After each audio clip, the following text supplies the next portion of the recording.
Hey guys, I got something pretty cool for you today. It's a shoulder-fired rocket launcher made out of PVC pipe and some model rockets.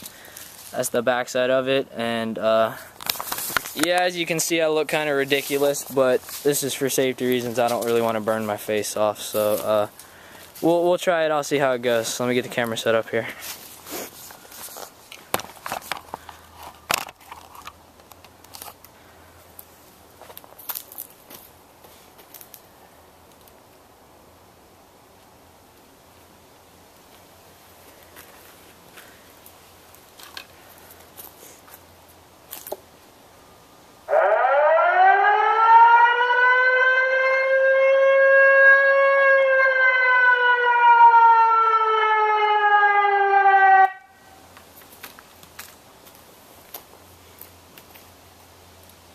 Alright, so here we go. Hopefully you guys can see this on the video. I'm going to go check, see if they can see it.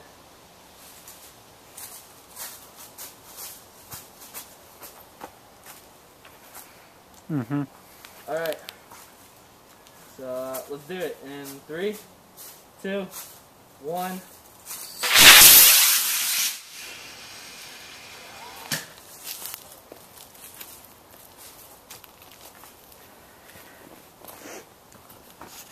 And that, guys, is how you make a homemade AT4 rocket launcher. So I hope you guys liked watching, and yeah, thanks.